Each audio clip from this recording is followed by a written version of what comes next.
Shock announcement about why Michelle is hiding on island alone right now. People from all over the country have been lending a hand to help our neighbors in Texas, including President Trump and First Lady Melania. Now Melania has decided to tell the world why Michelle is off on an island by herself. That will surely tick the left off. The left loves to attack President Trump and Melania Trump every chance they get, which is quite often. These miserable leftists have not stopped complaining about Melania's shoes and how long it took for Trump to arrive in Texas. Obviously, Melania has noticed the absolute hypocrisy and has decided to say something about Michelle's island vacay that should really cut her to the core. President Trump and Melania have already visited the storm-ravaged area twice since Harvey hit a week ago.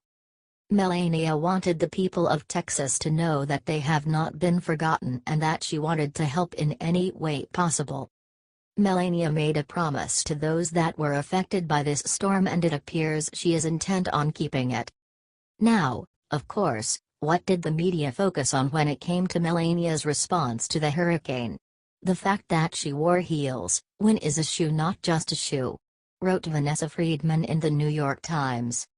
Since we're going to be partisan, let's look at the fact that Melania Trump is promising action to make this country better, as opposed to the words Michelle Obama gave us. While Melania is out there helping those that are in need, Michelle Obama is off sunning herself on the beaches of Mallorca, Spain with her friends from the LGBT community. While Melania is feeding those that have no food, Michelle is dining at five-star restaurants and cruising around in yachts.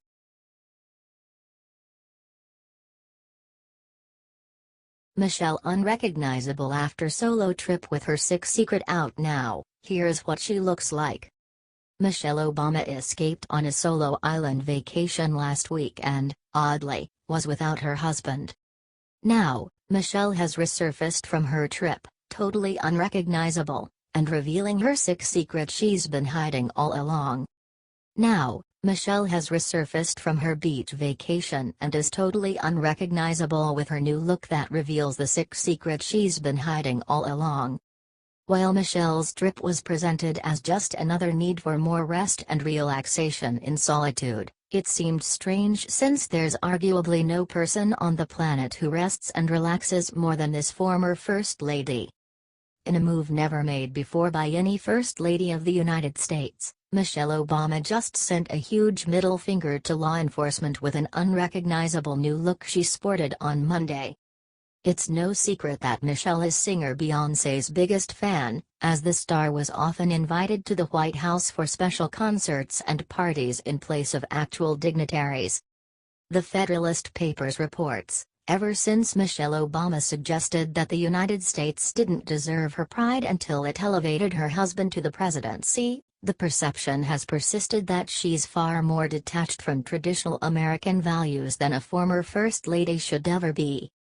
The Blaze reports that Mrs. Obama was part of a photo shoot in which friends and relatives of Beyoncé dressed up in the pop star's get-up from her 2016 music video Formation.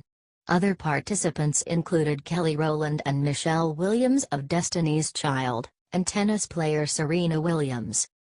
While it's no surprise that Michelle would jump at the opportunity to transform herself into her favorite pop star, considering she genuinely wants to be her, it's sick that she chose the look from Formation to replicate the pop princess. Of all Beyoncé's garish looks Michelle could have transformed herself into, this one couldn't have been coincidental. That was only to save face since her website revealed the truth through a statement still on there today which rants about an undefined they that won't stop killing us, and expressing the idea that unjustified police shootings consistently go unpunished, and that there is a war on people of color.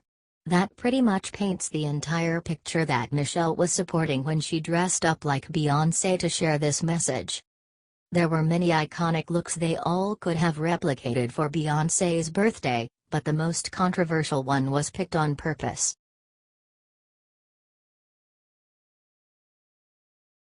Obama's Trump obsession just reached sick new level with what he was just caught doing in D.C.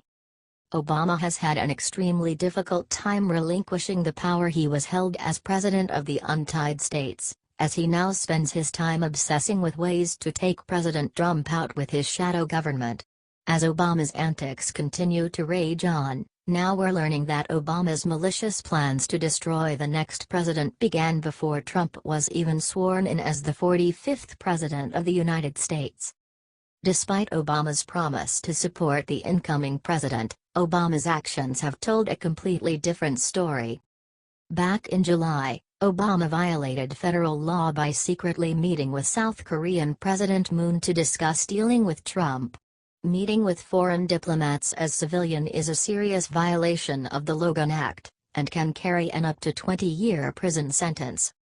Obama's meeting with South Korean President Moon Jae-in after breaking federal law to subvert a sitting president, Obama has only grown more brazen in his efforts to destroy Trump. Shortly after announcing that he'd be making his political comeback this fall, we're now learning about the outlandish list of instructions that Obama left in the Oval Office for Trump, where he detailed ways that Trump should conduct himself as president. While it's customary for the outgoing president to write a letter to his predecessor, it's not meant to be a civics lesson or policy advice for the incoming president like Obama's letter was. It's absolutely ridiculous that Obama, who wiped his backside with the Constitution for the past 8 years, is seriously going to lecture Trump about what's acceptable behavior for a sitting president. Shortly after Obama's letter surfaced a few days ago, pissed-off Americans took to Twitter to publicly call Obama out on his ridiculous ongoing attempts to still act like he's the President of the United States. It&.medium equals Twitter 10:24 p.m., September 3, 2017 photo published for Barack Obama's Oval Office letter to Donald Trump, congratulations coupled with appointed civics. Barack Obama's Oval Office letter to Donald Trump, congratulations coupled with appointed civics. In the final minutes of his time in the Oval Office, just before he left for his successor's inauguration, Barack Obama slipped a letter inside the top drawer of the Resolute desk. Obama's letter read, "Dear Mr. President, congratulations on a remarkable run." In addition to lecturing Trump on how to do his job in this ridiculous letter, Obama has been desperately trying to take over as president following the hurricane, pretending to care about the victims where he tweeted out, "Thank you to all the first responders and people helping each other out." While we hoped this treasonous man would drive off into the sunset on his golf cart, Obama isn't showing any signs of relinquishing his throne quite yet.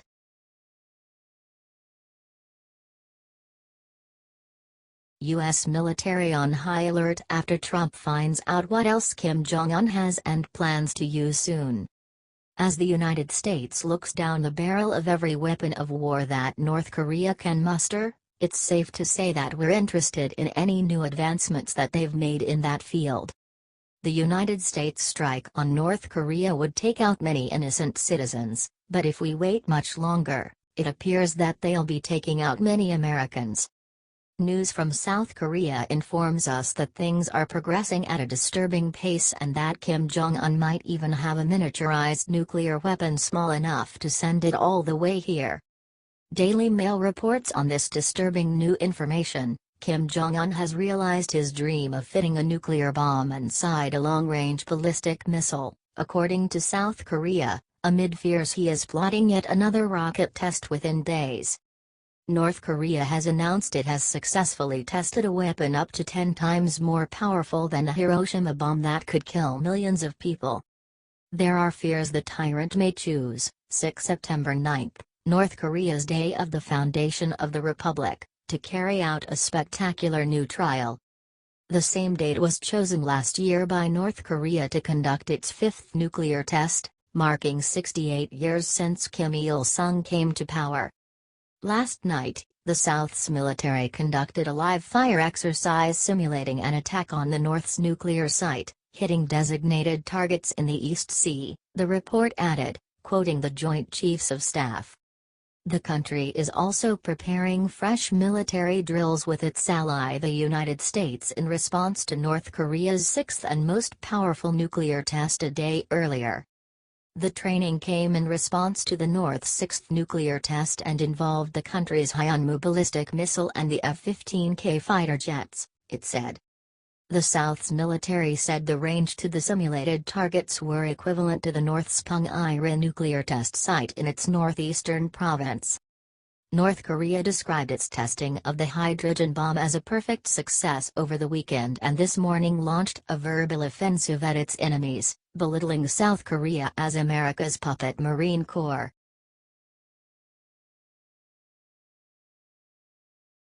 Breaking flight just made emergency landing after what 9? All around the world we have witnessed terrible atrocities being committed in the name of radical Islam, which only bolsters Trump's reason. Now, a plane has had to make an emergency landing after what 9 Muslims were caught doing, and in all honesty, enough is enough. President Trump understands completely what happened that day and is doing his best to secure the country. Over the weekend, one airline had to make an emergency landing after 9 Muslims decided to start shouting Allah Akbar and claiming that they were also carrying bombs. Here is more from Independent. A man sparked a terror alert on a Ryanair flight after shouting Allah Akbar and warning there was a bomb on board the plane. The 51-year-old Belgian was arrested and 8 men friends traveling with him were thrown off the flight from to Madrid following the scare at Brussels airport. Passengers were evacuated from the plane, which was then searched by a bomb squad, after airline crew alerted police. The 9 men, all Belgian and thought to have been drunk, were questioned by police. The flight commander refused to take the 9 people, federal police spokesman Peter de Waal told Belgian broadcaster VTM. One of them was a stupid joker and called Allah Akbar. Police said the man was also crying something about bombs, reported De Morgan. A Ryanair spokesman said, the crew of this flight from Brussels to Madrid requested police assistance after a number of passengers became disruptive prior to departure. Police removed and detained the individuals before the aircraft departed to Madrid. We will not tolerate unruly or disruptive behavior at any time, and the safety and comfort of our customers, crew and aircraft is our #1 priority. This is now a matter for local police. In March last year, 3 ISIS suicide bombers killed 32 people in coordinated explosions at Brussels airport in Zaventem and the city's Malbeek metro station. Last month the man shouting Allah Akbar, Arabic for God is greatest, was shot dead by police after attacking soldiers with a knife in the center of the Belgian capital.